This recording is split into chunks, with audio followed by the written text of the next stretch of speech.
गरीब साध साध सब नेक हैं, आप अपनी ठोरे। जो सतलोक ले जाएंगे वो साधु कोई और।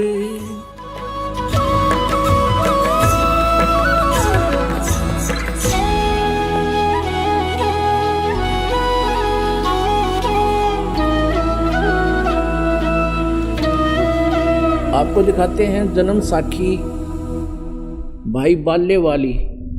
देखिएगा, सब तो वड्डी भाई बाले वाली Janam Sakhi doctor Jawahar Singh Kirpal Singh and company, ये इसके प्रकाशक हैं। ओम सतगुरु प्रसादी, ये है ई जन्म साखी अज तक छप चुकियां नालों वड्डी है, सब तो वड्डी ते पुरातन है भाई बाले वाली जन्म साखी। श्री गुरु नानक देव जी दी पंजे साहिबां दी साखी ते 10 पातशाहां दे जीवन समेत मुकम्मल साखियां हन। प्रकाशक Shri doctor Jawahar Singh Kirpal Singh and company. ये कहाँ से छपी है? पुस्तकां वाले गली नंबर 8 बाग रामानंद अमृतसर। तो अब इसके 547 पृष्ठ पर समंदर दी साखी पृष्ठ 547, यहाँ से पढ़ेंगे। बाला संधु वाच, ये बाला संधु वाच, संधु इसका गोत्र था बालाजी का। बाला संधु वाच। अब वो बाला संधु बोला, ताते हे गुरु अंगद जी, जद गुरु नानक जी जीतिए कोलों जीतिए पासों विदा होए, अजीते ते विदा होकर आगे चले, ता मर्दान ने कहा सच्चे पातशाह जी असा समुंदर ता देखिया पर लंका ना देखी जिथे रामचंद्र जी चढ़ाई कीती है। ता गुरु नानक जी कहा चलो भाई बाला ते मर्दाना तुहानू रंज नहीं करना, अखी मीटो जा अखी मीट के खोलियां ता समंदर दे कंडे जाई खड़े होए, ते आखण लगे बाला ते मर्दाना मेरे पीछे पीछे चले आओ। मुखों वाहेगुरु वाहेगुरु कहिंदे आओ, ते आगे आगे गुरु जी और तुर पे जैसे धरती ऊपर तुरदे सन, उसे तरह समुंदर ऊपर तुर पे जा चले जावन, ते पीछे पीछे बाला ते मर्दाना जावन। ता मर्दान ने विचार कीती कि गुरु नानक देव जी ओम सोहम जपदे जांदे हन। ता मर्दाना भी ओम सोहम लगा जपन, ते लग्या गोते खावन। जा गुरु नानक जी देखन ता मर्दाना गोते खांदा है, ता गुरु जी कहा मर्दाना गुरु जी दी करनी वल नहीं देखना, गुरु दे बचना पर चलना चाहिए। तू मर्दाना ओहे आख जे असा आखिया है। ता मर्दाना फिर लग्या वाहेगुरु वाहेगुरु कहन, ता फिर चल जल ऊपर उसे तरह तुरन लगा। ये हो सकता आपका पंजाबी ना समझ में आई हो, नहीं पढ़ सकते हो तो एक हिंदी और दिखाते हैं, इन्हीं के दौरान अनुवादित है, देखिएगा। क्योंकि दास का उद्देश्य है कि संशय का नाश करूं कति। यह भाई बाले वाली श्री गुरु नानक देव जी की जन्म साखी। भाई चतर सिंह जीवन सिंह अमृतसर से ये प्रकाशित है, ये इसके प्रकाशक है। इसके 559 पृष्ठ पर लिखा है, ये वही है। पंजे साहिब और 10 पातशाह का जीवन संपूर्ण साखियां सहित दर्ज है। प्रकाशक चतर सिंह जीवन सिंह अमृतसर से। इसके केवल प्रकाशक और अनुवादक बदले हैं, बाकी वो मैटर जो का तो है। ये है 559 पृष्ठ और समुद्र दी साखी। समुद्र दी साखी। एक दिन मर्दाने ने कहा, हे महाराज, मेरा मन चाहता है कि समुद्र में जो लंका है वहाँ का भ्रमण किया जाए। गुरुजी ने कहा, अच्छा, आप लोग अपने नेत्र बंद करो। जब मैं और मर्दाना ने नेत्र बंद करके क्षण पीछे खोले तब हम लोग गुरुजी के साथ महान समुद्र तट पर खड़े थे। अब गुरुजी ने कहा कि तुम लोग समुद्र के जल पर वाहेगुरु जप करते पैदल ही चले आओ। हे गुरु अंगद देव जी, हम लोग गुरुजी के पीछे पीछे उसी प्रकार जा रहे थे जैसे सूखी पृथ्वी पर चला जाता है। आगे आगे गुरुजी ओम सोहम का जप करते चले जा रहे थे।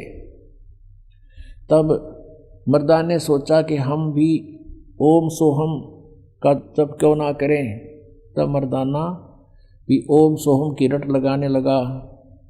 बस वह लगा गोते खाने। गुरुजी ने पीछे देखा तो हंस कर कहने लगे, मर्दाना से इसका धर्म है कि वह गुरु के बताए मार्ग पर चले, इसलिए तू वाहे गुरु की जप, तेरा उसी में कल्याण है। जब मर्दाने ने वाहे गुरु नाम की रट लगाई फिर वह पूर्व प्रकार पानी पर चलने लगा। पुण्यात्माओं, ये आध्यात्मिक मार्ग है, अभी तक छुपा के रखना था, परमात्मा का आदेश था, इसी में हमारा हित था जो महापुरुषों ने परमात्मा की आज्ञा का पालन किया। अब पूरे सिख समाज में ये मंत्र नहीं है और इस कारण से क्योंकि गुरुजी ने मना कर दिया तो ये सपने में भी नहीं, इसका जिक्र भी नहीं किया किता है। और गुरु ग्रंथ साहिब के अंदर जब संग्रह करने लगे अंगद देव जी, वैसे इनका संग्रह तो गुरु अर्जुन देव जी ने किया था, फिर भी वाणी सभी महापुरुषों ने जैसे जैसे लिखी थी उस समय इस उद्देश्य से कि गुरुजी का आदेश है, ये मंत्र किसी के हाथ नहीं लगे और इसका जाप नहीं करना, किसी को पता भी ना लगे, इसलिए गुरु ग्रंथ साहिब की जो संग्रह किया वाणियों का, उस समय वो वचन ही छोड़ दिए जिसमें क्लियर मंत्र था, वो सब वाणी छोड़ दी। और इसलिए कि कहीं किसी के हाथ लग जाए और वो जाप ना कर ले, गुरुजी की आज्ञा की अवहेलना हो जाएगी।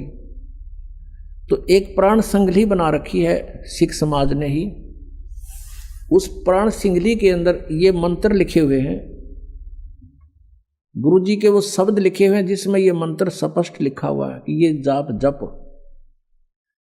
और उसमें ये लिखा प्राण संगली के अंदर। गुरु ग्रंथ के समय संग्रह करते समय ये वाणियां बच गई थी, इनको अलग से संग्रह कर करके, और महले पहले की वाणी है, ये प्राण संगली नाम से पुस्तक प्रकाशित की गई है।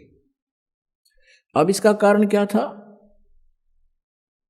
अब आपके शंकाएं उत्पन्न होंगी कि सिख गुरु नानक देव जी ने ऐसा क्यों किया, समाज को तो इसे वंचित रख दिया, यही मूल मंत्र है, इसी से कल्याण संभव है। अपने आत्माओं, जैसे हम डॉक्टर के पास जाते हैं, डॉक्टर हमें देखता है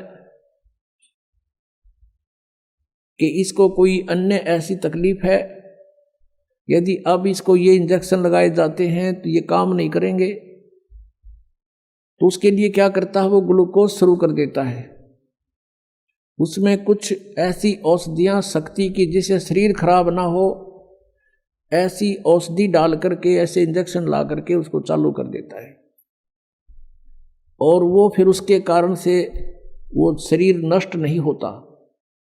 तो हमारी जो भक्ति का प्रारूप बिगड़ गया और इसमें ठग ज्यादा प्रवेश हो गए। परमात्मा ने अपना वचन के आधार से इस समय तक इस भक्ति को लाना था, आप जी को भी भक्ति की आस्था में रखना था, इसलिए कोई किसी भी देव की पूजा करता था और उसके पुराने संस्कार, पिछले जन संस्कार अच्छे थे, तो परमात्मा आपको आपत्ति आने पर मदद करता था। ये करता था वो कबीर परमेश्वर ही। और हम ये सोचते थे कि मैं श्री कृष्ण जी की पूजा करता हूँ, मेरे भगवान श्री कृष्ण ने आज मुझे ऐसा लाभ दे दिया। परमात्मा ने इस चीज़ की कोई चिंता नहीं, वो ये चाहते थे कि आस्था बनी रहे इनकी भगवान में, वो चाहे पत्थर की मूर्ति पूज कर भी अपनी आस्था बना रहे, इससे मुझे लाभ हो गया तो कोई प्रॉब्लम नहीं, करते रहेंगे। इस समय तक इस भक्ति को और आपको दोनों को आस्था बनाए हुए यूं का यूं रखना था।